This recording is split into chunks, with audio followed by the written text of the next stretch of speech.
أعوذ بالله من الشيطان الرجيم. بسم الله الرحمن الرحيم.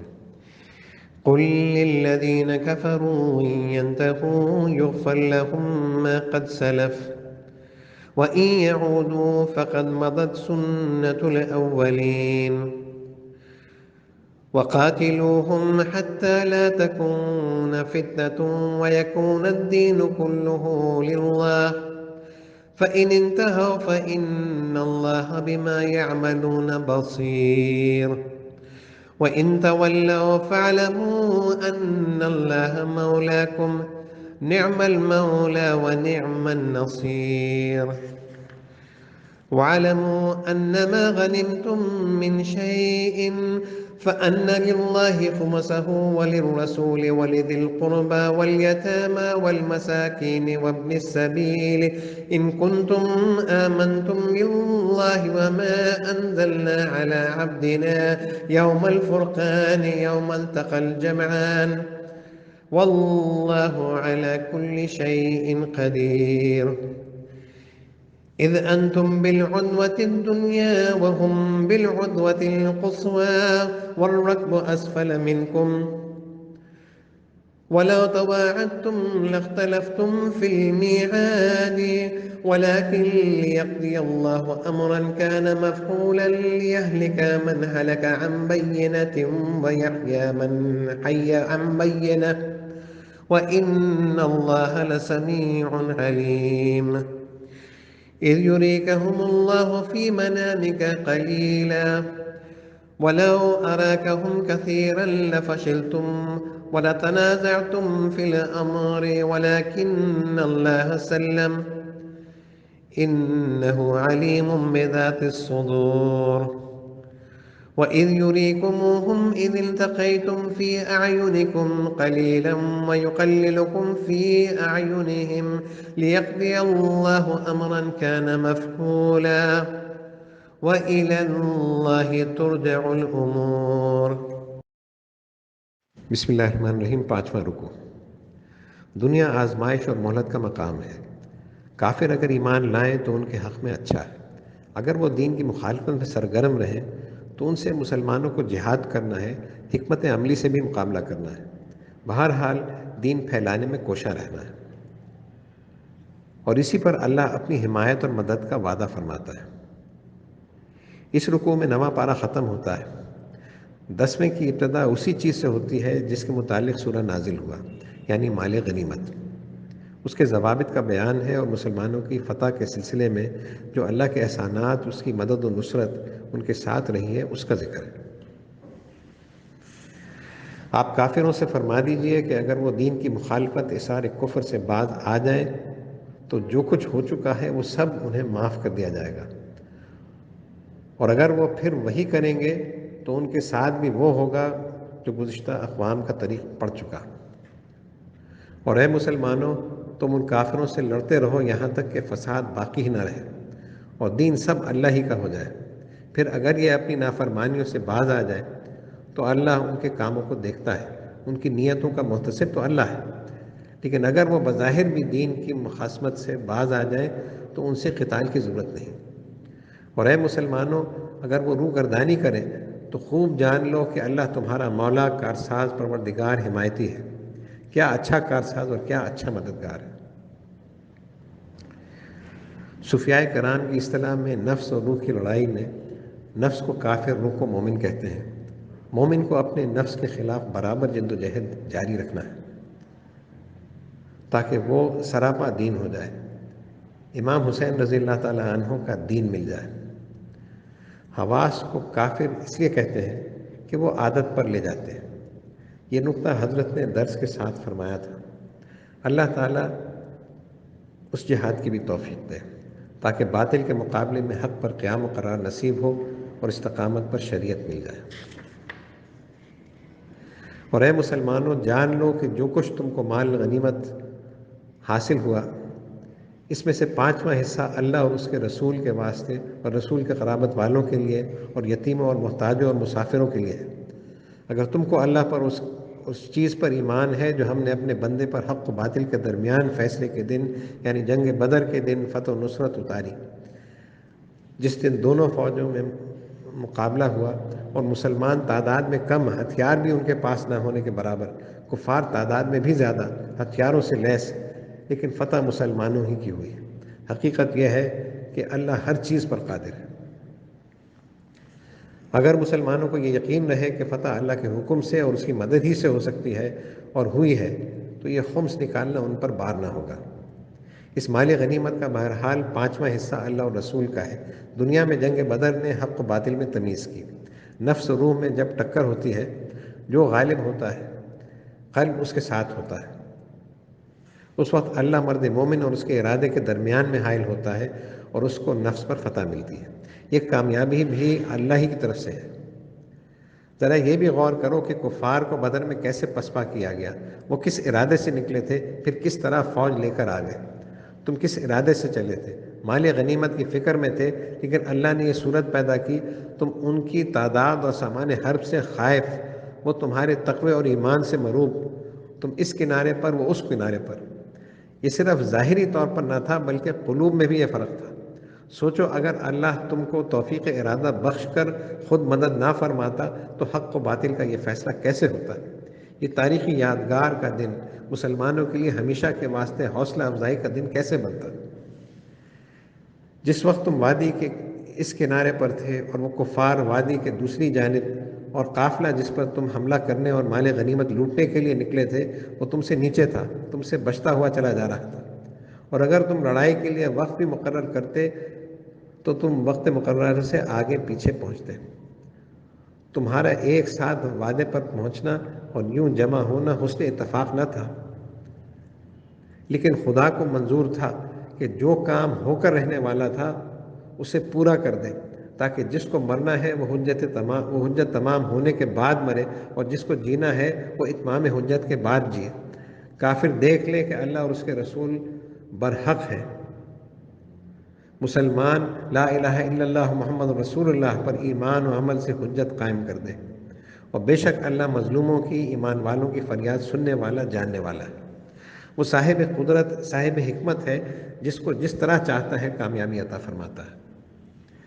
مثال کے طور پر وہ واقعہ یاد دلا دیجئے جب اللہ نے وہ کافر آپ کو خواب میں تھوڑے دکھلائے، اور اگر آپ کو بہت دکھلاتا تو اے مسلمانوں تم ہمت ہار جاتے، سستی اور بزدلی دکھاتے اور اس امر یعنی لڑائی کے متعلق جھگڑا کرتے، لیکن اللہ نے مسلمانوں کو بچا لیا۔ بے شک اس کو دلوں کی بات خوب معلوم ہے۔ اور وہ وقت بھی یاد کیے جانے کے قابل ہے جبکہ اس نے مقابلے کے وقت بھی تمہاری آنکھوں میں وہ فوج تھوڑی دکھائی اور ان کی آنکھوں میں تم کو تھوڑا دکھلایا، تاکہ تم دونوں جنگ لڑنے میں مستعد رہو، اور اس طرح جو کام مقرر ہو چکا ہے وہ اللہ پورا کر ڈالے، اور بالآخر سب کاموں کو، سب معاملات کو اللہ ہی کی طرف رجوع ہونا ہے۔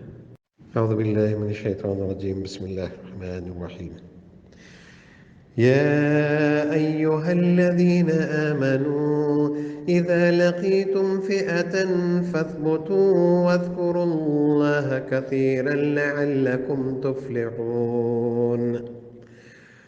وأطيعوا الله ورسوله ولا تنازعوا فتفشلوا وتذهب ريحكم واصبروا إن الله مع الصابرين. ولا تكونوا كالذين خرجوا من ديارهم بطرا ورئاء الناس ويصدون عن سبيل الله والله بما يعملون محيط. وإذ زين لهم الشيطان أعمالهم وقال لا غالب لكم اليوم من الناس وإني جار لكم فلما تراءت الفئتان نكص على عقبيه وقال إني بريء منكم إني أرى ما لا ترون إني أخاف الله والله شديد العقاب. بسم اللہ الرحمن الرحیم. چھٹا رکوع. مسلمانوں کا ایمان قائم ضرور رہتا ہے، لیکن ایمان کی کیفیات بڑھتی اور گھٹتی رہتی ہیں۔ اس لیے مسلمانوں کو حکم ہے کہ ایمان کی حفاظت عمل سے کریں تاکہ ایمان فروزہ ہو، میدان جنگ میں بھی ہمت نہ ہاریں۔ جبکہ بالآخر سب کو اللہ کے روبرو جانا ہے، تو کیوں نہ جان کی بازی لگا کر ایمان کی حفاظت کریں تاکہ دشمنوں کے دلوں پر بھی ان کی دھاک بیٹھ جائے۔ مسلمانوں، جس طرح میدان جنگ میں کفار کو مارتے ہو، اسی طرح نفس کے تمام خطرات اور وسوسوں کو اللہ کے ذکر سے مار کر اللہ کی یاد قائم کرو، اللہ اور اس کے رسول کی اطاعت کرو، آپس کے تنازع اور بزدلی سے بچو، غرور کو کبھی پاس نہ آنے دو، شیطان کے فریب سے ہوشیار رہو۔ اے ایمان والو، جب کافروں کی کسی فوج سے تمہارا مقابلہ ہو تو ثابت قدم رہو اور اللہ کو بہت یاد کرو تاکہ تم فلاح پاؤ، کامیابی و کامرانی حاصل ہو، اور اللہ کی اور اس کے رسول کی اطاعت کرو اور آپس میں جھگڑا نہ کرو، ورنہ تمہاری ہمت ٹوٹ جائے گی اور کفار کے دل سے تمہارا رعب جاتا رہے گا۔ اور ثابت قدمی میں جو گھبراہٹ پیدا ہوتی ہے، اس وقت بھی صبر سے کام لو، بے شک اللہ صبر کرنے والوں کے ساتھ ہے۔ اور تم ان لوگوں کی طرح نہ ہو جاؤ جو اپنے گھروں سے اتراتے ہوئے اور لوگوں کو اپنی عظمت دکھانے کے لیے نکلے اور اللہ کی راہ سے لوگوں کو روکتے ہیں۔ وہ اپنے غرور و تکبر و نمائش سے ہرگز اللہ کے فیصلے کو بدل نہیں سکتے، اور جو وہ کرتے ہیں اللہ اسے اپنے علم و قدرت سے گھیرے ہوئے ہے۔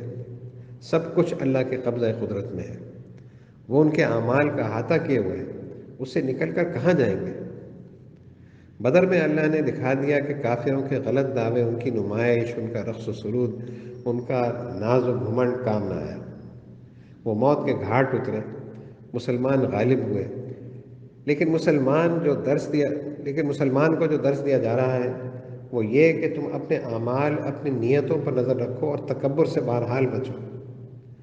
اور جب شیطان نے ان کافروں کی نظر میں ان کے اعمال خوشنما کر دکھائے اور کہہ دیا کہ آج کے دن لوگوں میں سے تم پر کوئی غالب نہیں ہو سکتا اور میں تمہارا حمایتی ہوں، پھر جب دونوں فوجوں کا مقابلہ ہوا تو وہ الٹے پاؤں بھاگ کھڑا ہوا اور بولا کہ میں تم سب سے بیزار ہوں،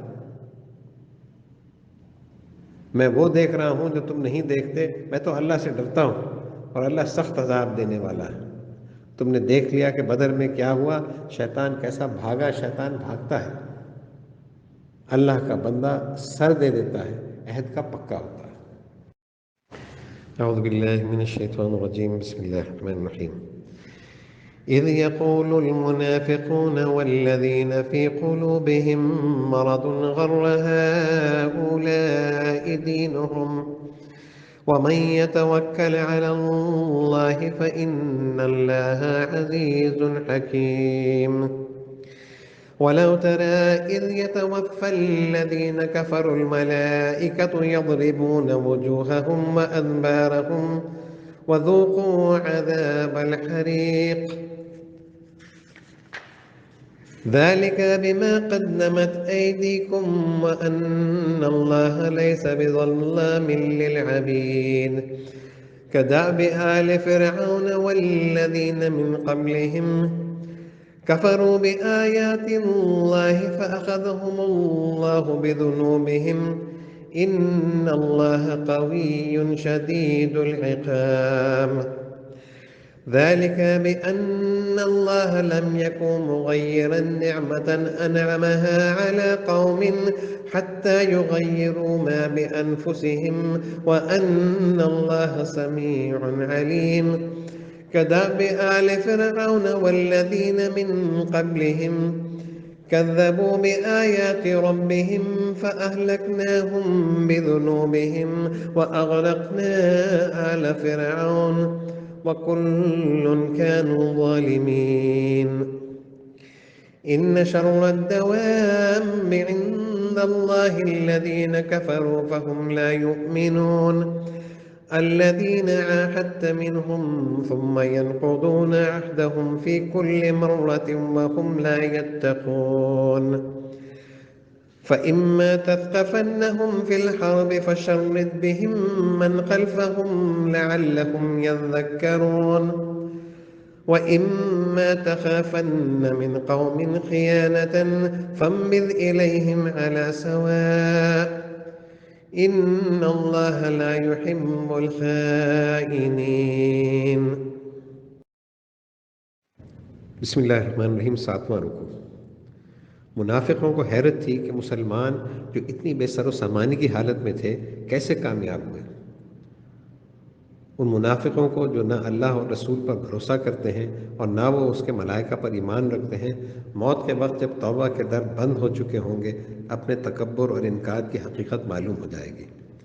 یہ لوگ جانوروں سے بھی بدتر ہیں۔ اگر یہ عہد شکنی کریں اور جنگ کے لیے آمادہ ہو جائیں تو انہیں ایسی سزا دی جائے کہ پھر یہ لوگ اس طرح عہد شکنی کی ہمت نہ کریں۔ اللہ تعالیٰ کو دغاباز قطعی پسند نہیں۔ اور وہ وقت بھی یاد کرو جب منافقین اور جن کے دل میں کفر کی بیماری ہے کہہ رہے تھے کہ ان مسلمانوں کو اپنے دین پر بڑا غرور ہے، اور حقیقت یہ ہے کہ جو کوئی اللہ پر بھروسہ کرتا ہے تو اللہ اس کے سب کام بنا دیتا ہے۔ اللہ زبردست حکمت والا ہے۔ اور اگر تم اس وقت دیکھو جب فرشتے کافروں کی جان قبض کرتے ہیں، ان کے منہ اور ان کی پشت پر مارتے جاتے ہیں اور کہتے جاتے ہیں لو اب آگ کا مزہ چکھو، اس وقت ان سے کہا جائے گا یہ بدلہ ہے اس کا جو تم نے اپنے ہاتھوں آگے بھیجا، تمہاری سزا خود تمہاری بدعمالیوں کا نتیجہ ہے، اور اللہ تعالیٰ ہرگز اپنے بندوں پر ظلم نہیں کرتا۔ کفر، شرک اور بدعمالیوں کی سزا کوئی نئی چیز نہیں۔ جب بھی قوموں نے اللہ کی آیات کا انکار کیا ان کو گرفتار عذاب کیا گیا ہے۔ ان کا حال بھی ایسا ہی ہے جیسا حال فرعون کے لوگوں اور ان سے قبل کے لوگوں کا ہوا۔ انہوں نے اللہ کی آیات سے انکار کیا سو اللہ نے ان کو ان کے گناہوں پر پکڑا۔ بے شک اللہ بڑی طاقت والا اور سخت عذاب دینے والا ہے۔ جس طرح مسلسل نافرمانیوں کے باعث فرعونیوں پر عذاب آیا تھا ویسا ہی انجام ان کا بھی ہوگا۔ اس عذاب الہی کا سبب یہ ہے کہ اللہ کسی قوم کو ایک نعمت دے کر اس نعمت کو نہیں بدلتا، اس سے محروم نہیں کرتا جب تک وہ خود اپنی حالت کو بدل نہ ڈالے۔ جب تک ایک قوم میں احساسات اور ادراکات قائم رہتے ہیں اس پر زوال نہیں آتا، لیکن جب یہی بدل جاتے ہیں تو تغیر آنا برحق ہو جاتا ہے، کیونکہ تمام کارخانہ عالم اللہ کی قدرت و حکمت سے چل رہا ہے، اور بے شک اللہ مظلوم کی فریاد کو سننے والا اور سب کے دل کا حال جاننے والا ہے۔ ان کا حال بھی ایسا ہی ہوا جیسا حال فرعون کے لوگوں اور اس سے قبل کے لوگوں کا ہوا کہ انہوں نے اپنے پروردگار کی آیتوں کو جھٹلایا، اس کے کلام، اس کے نبی، اس کی نشانیوں کی تکذیب کی، بس ہم نے ان کے گناہوں کی وجہ سے ان کو ہلاک کر دیا اور فرعون کے لوگوں کو غرق کر دیا، اور وہ سب کے سب بڑے ظالم تھے۔ دراصل ان کو انسان نہیں جانور سمجھنا چاہیے۔ بے شک اللہ کے نزدیک بدترین جانور وہ لوگ ہیں جو کفر کرتے ہیں پھر وہ ایمان نہیں لاتے۔ ان میں تمیز حق و باطل بالکل مٹ چکی ہے، اب یہ ایمان کیا لائیں گے؟ اللہ کے نزدیک ایسے کافر جانوروں سے بھی بدتر ہیں کہ مقصد تخلیق ہی سے ناآشنا ہے، یہ عہد و پاس عہد کیا جانے۔ یہ وہ لوگ ہیں جن سے آپ نے بارہا معاہدہ کیا، پھر وہ ہر مرتبہ اپنا عہد توڑ ڈالتے ہیں اور وہ اللہ سے نہیں ڈرتے۔ ان میں نیکی اور بھلائی کے احساسات بالکل فنا ہو چکے ہیں، وہ معاہدے کی عزت کو قائم رکھنا نہیں چاہتے۔ بس اے مسلمانوں، اگر تم کبھی ان عہد شکنوں کو لڑائی میں پاؤ، یعنی تم سے جنگ کے لیے تیار ہو جائیں، تو انہیں ایسی سزا دو کہ جو لوگ ان سے کے پشت پناہ ہیں وہ بھی بھاگ جائیں تاکہ ان کو عبرت ہو۔ اور اگر تم کو کسی قوم سے خیانت کا خوف ہو، دغا بازی کا خدشہ ہو، تو ان کا عہد ان کی طرف پھینک دو، اور عہد کا ہونا نہ ہونا باقی نہ رہے، تم اور وہ برابر ہو جاؤ، دغا بازوں کو ان کی دغا بازی کی سزا دو، بے شک اللہ دغا بازوں کو پسند نہیں کرتا۔ اعوذ باللہ من الشیطان الرجیم، بسم اللہ الرحمن الرحیم۔ ولا يحسبن الذين كفروا سبقوا إنهم لا يعجزون وأعدوا لهم ما استطعتم من قوة ومن رباط الخيل ترهبون به عدو الله وعدوكم وآخرين من دونهم لا تعلمونهم الله يعلمهم وما تنفقوا من شيء في سبيل الله يوفى إليكم وأنتم لا تظلمون وإن جنحوا للسلم فاجنح لها وتوكل على الله إنه هو السميع العليم۔ وَإِن يُرِيدُوا أَن يَخْدَعُوكَ فَإِنَّ حَسْبَكَ اللَّهُ هُوَ الَّذِي أَيَّدَكَ بِنَصْرِهِ وَبِالْمُؤْمِنِينَ وَأَلَّفَ بَيْنَ قُلُوبِهِمْ لَوْ أَنفَقْتَ مَا فِي الْأَرْضِ جَمِيعًا مَا أَلَّفْتَ بَيْنَ قُلُوبِهِمْ وَلَكِنَّ اللَّهَ أَلَّفَ بَيْنَهُمْ إِنَّهُ عَزِيزٌ حَكِيمٌ يا أيها النبي حسبك الله ومن اتبعك من المؤمنين. بسم اللہ الرحمن الرحیم. 8واں رکوع. کافر ہرگز یہ نہ سمجھیں کہ وہ بچ کر نکل جائیں گے. مسلمانوں کو حکم دیا جا رہا ہے کہ وہ جہاد کے لیے ہر ضروری تیاری کرتے رہیں، خواہ وہ تربیت سے متعلق ہو یا سامان حرب سے یا سواری وغیرہ جمع کرنے سے. اس سب کی اللہ کے ہاں قدر ہے تاکہ میدان جنگ میں ان کی دھاک بیٹھ جائے. وہ ظاہر کی اصلاح کریں، اللہ سے لو لگائیں، اللہ باطن کو سنوار دے گا، مسلمانوں کے دلوں میں ایک دوسرے کی محبت ڈال دے گا تاکہ بغض و عناد کی آگ بھی سینے سے نکل جائے. اور کافر یہ نہ سمجھے کہ وہ بچ کر نکل گئے ہیں. وہ اپنی دغا بازیوں سے مسلمانوں کو دھوکہ دے کر بھاگ نکلے. وہ لوگ اللہ کو عاجز نہیں کر سکتے. بدر و احد کا واقعہ ملا کر ذکر ہو رہا ہے.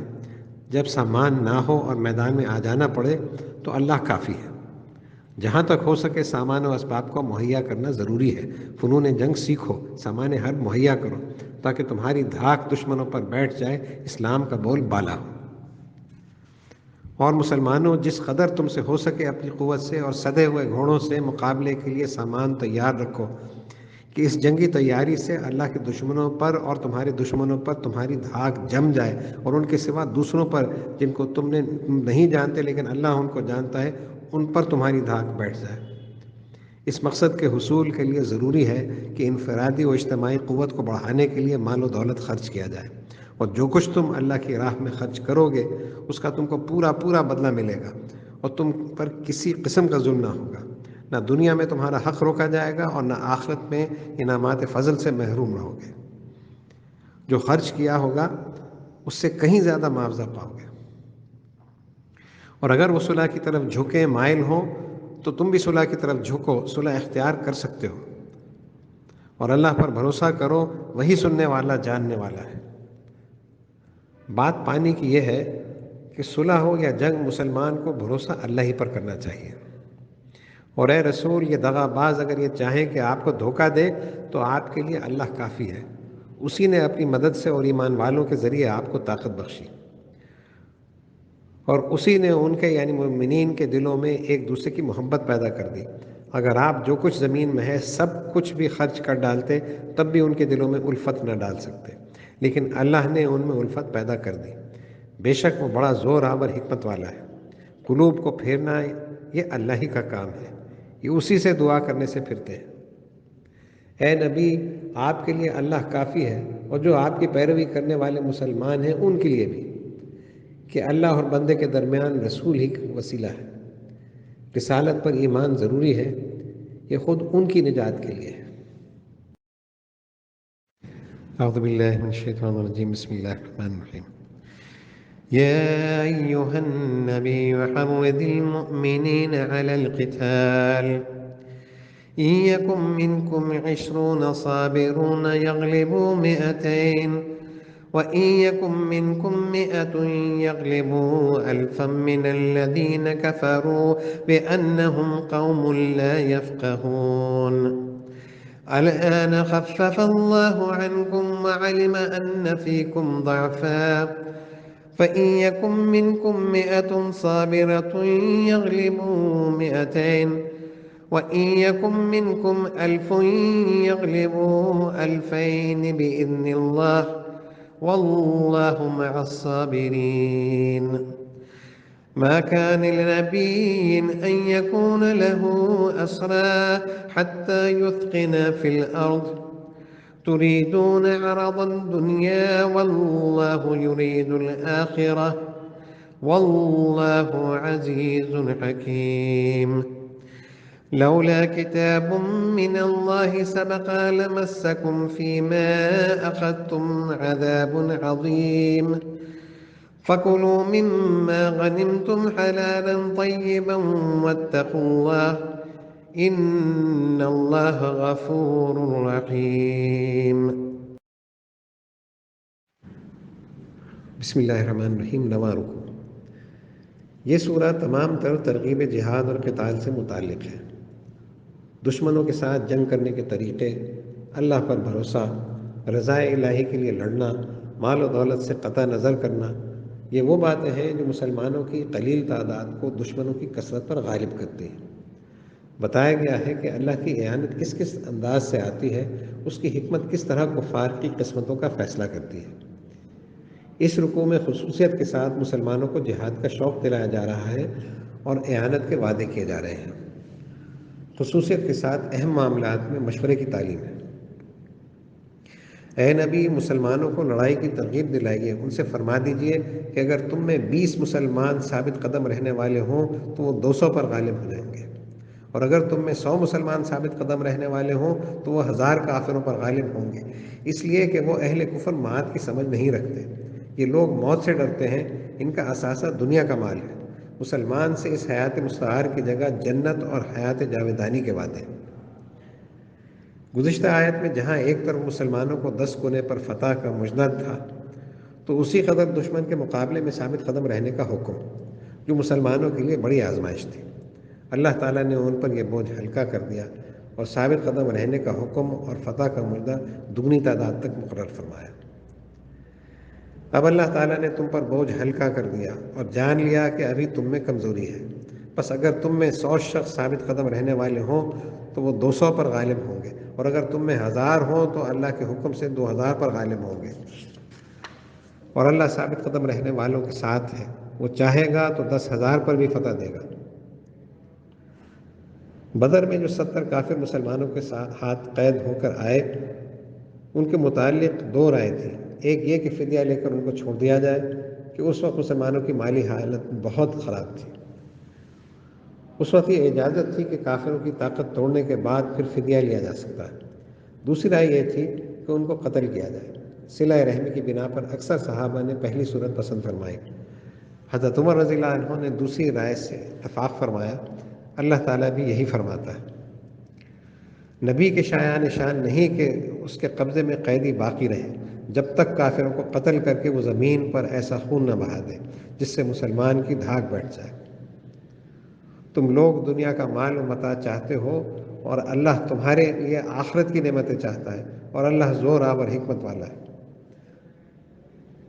باوجود اس خلاف اولیٰ بات کرنے کے جو نیک نیت پر مبنی تھی، اس نے درگزر کیا، تم صاحب بدر ہو، تم کو پسند کر چکا ہے، جنت تمہارے لیے لکھ چکا ہے، لیکن ابھی کفار کا زور نہیں ٹوٹا ہے، اس لیے فدیہ لینا ذرا قبل از وقت ہے۔ اگر اللہ ایک بات پہلے سے لکھ نہ چکا ہوتا تو اس فدیہ لینے پر تم کو بڑی تکلیف پہنچتی۔ صحابہ محمد کے بندے تھے، کانپ گئے، مال و دولت سے دستبردار ہونے لگے کہ جس سے اللہ راضی نہ ہو وہ لے کر کیا کریں گے۔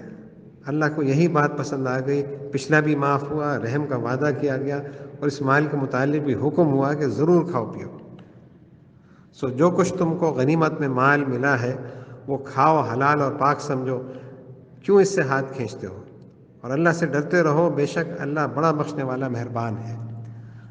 نیت درست ہو، مقصد عزیز رہے تو مال و دولت سے نقصان نہیں پہنچتا۔ اسلام معاشرے کی اصلاح تصور اور نیت پر قائم کرتا ہے۔ انما الاعمال بالنیات۔ اعوذ باللہ من الشیطان الرجیم، بسم اللہ الرحمن الرحیم۔ يا أيها النبي قل لمن في أيديكم من الأسرى إن يعلم الله في قلوبكم خيرا يؤتكم خيرا مما أخذ منكم ويغفر لكم والله غفور رحيم. وإن يريدوا خيانتك فقد خانوا الله من قبل فأمكن منهم واللہ علیم حکیم. إن الذين آمنوا وهاجروا وجاهدوا بأموالهم وأنفسهم في سبيل الله والذين آووا ونصروا أولئك بعضهم أولياء بعض والذين آمنوا ولم يهاجروا ما لكم من ولايتهم من شيء حتى يهاجروا وإن استنصروكم في الدين فعليكم النصر إلا على قوم بينكم وبينهم ميثاق والله بما تعملون بصير والذين كفروا بعضهم أولياء بعض إلا تفعلوه تكن فتنة في الأرض وفساد كبير والذين آمنوا وهاجروا وجاهدوا في سبيل الله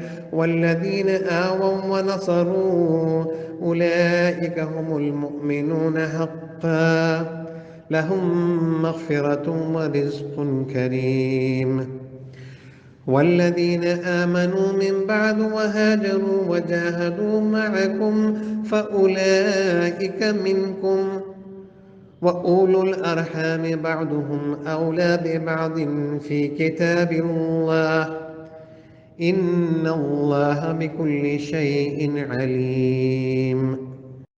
بسم اللہ الرحمن الرحیم. 10واں رکوع. ترغیب ہجرت اور جہاد فی سبیل اللہ کے برکات کے بعد بدر کے قیدیوں میں بھی جو اسلام سے قلبی تعلق رکھنے والے تھے ان سے بھی وعدہ کیا جا رہا ہے کہ اگر تمہارے دل میں واقعی اسلام کی محبت ہو تو وہ اللہ سے پوشیدہ نہیں ہو سکتی، اس کا اجر ضرور ملے گا، اور جنہوں نے دغا بازی اپنی عادت ثانیہ بنا لی ہے انہیں اس کی سزا ملے گی. اس کے بعد مہاجرین و انصار سے دین و دنیا کی فلاح و بہبود، کامیابی، کامرانی، بخشش اور عطا کے وعدے پر سورہ ختم ہو رہا ہے.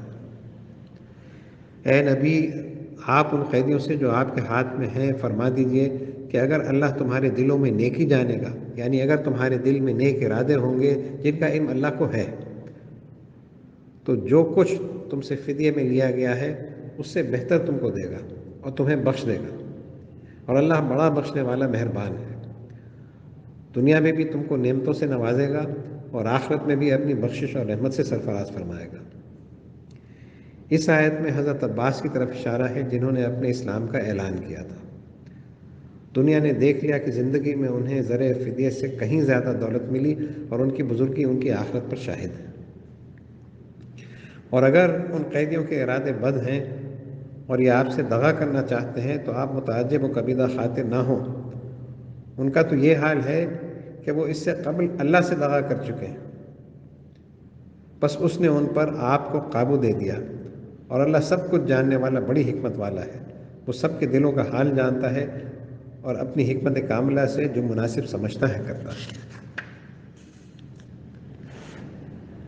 آنے والوں میں یہ بدر کے قیدی بھی ہیں جن میں اچھے بھی ہیں اور برے بھی. یہ سبھی مکے سے آئے ہیں، لیکن ایک وہ تھے جنہوں نے اسلام کے لیے وطن عزیز چھوڑا تھا. دیکھو ان کا مرتبہ کیا ہے. بے شک جو لوگ ایمان لائے اور گھر بار چھوڑا اور اللہ کی راہ میں اپنے مال اور اپنی جان سے لڑے، اور جن لوگوں نے مہاجروں کو جگہ دی اور ان کی مدد کی، وہ لوگ ایک دوسرے کے رفیق ہیں. اور جو لوگ ایمان تو لائے لیکن گھر بار نہ چھوڑا، تو جب تک وہ ہجرت نہ کریں تم کو ان کی رفاقت سے کوئی سروکار نہیں. ہاں، اور اگر وہ دین کے کاموں میں تمہاری مدد چاہیں تو تم کو ان کی مدد کرنا لازم ہے، سوائے ایسی صورت کے کہ اس قوم میں اور تمہارے درمیان معاہدہ ہو جس کے مقابلے میں وہ مدد کے طلبگار ہیں. اور اللہ جو تم کرتے ہو اس کو دیکھ رہا ہے، وہ تمہاری نیت و عمل دونوں سے واقف ہے. اور جو لوگ کافر ہیں وہ ایک دوسرے کے رفیق ہیں. مومن اور کافر میں فرق کرنا اور اپنے عہد کا پاس رکھنا ضروری ہے. اگر تم یہ نہ کرو گے تو زمین میں فساد پھیل جائے گا اور بڑی خرابی ہوگی. ظلم پھیلے گا، مظلوم کی داد رسی نہ ہوگی. اس کے بعد مسلمانوں، مہاجرین، انصار کی پھر حوصلہ افزائی کی جا رہی ہے. ان سے رزق کریم کے وعدے ہیں جو دین و دنیا دونوں پر مشتمل ہوتا ہے. اور جو لوگ ایمان لائے اور گھر بار چھوڑا یعنی ہجرت کی اور اللہ کی راہ میں لڑے، اور جن لوگوں نے مہاجروں کو جگہ دی اور ان کی مدد کی، بے شک وہی لوگ سچے مسلمان ہیں۔ گویا اللہ قسم کھا کر ان کے سچے مسلمان ہونے کی تصدیق فرماتا ہے اور وعدہ فرماتا ہے کہ ان کے لیے اللہ کے ہاں بخشش اور دین و دنیا دونوں جگہ عزت کی روزی ہے۔ اور یہ وعدہ انہی کے لیے نہیں بلکہ جو بھی اور جب بھی اس فہرست مہاجرین و انصار میں شامل ہوتا جائے سب کے لیے یہی وعدہ ہے۔ اور جو لوگ اس وقت یا زمانے کے بعد ایمان لائے اور گھر بار چھوڑا، ہجرت کی اور تمہارے ساتھ ہو کر لڑے، وہ بھی تمہیں میں شامل ہیں۔ بے شک تم سب بھائی بھائی ہو گئے اور تمہارے مال ایک دوسرے کے لیے اللہ نے جائز فرما دیے۔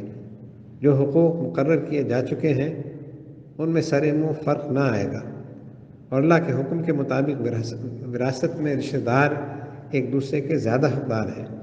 ایک تمہارا عزیز ہجرت کر کے بعد میں آیا تو اس کا حق وہی ہوگا جو کتاب اللہ میں ہے، بعد میں آنے سے اس کا حق مارا نہ جائے۔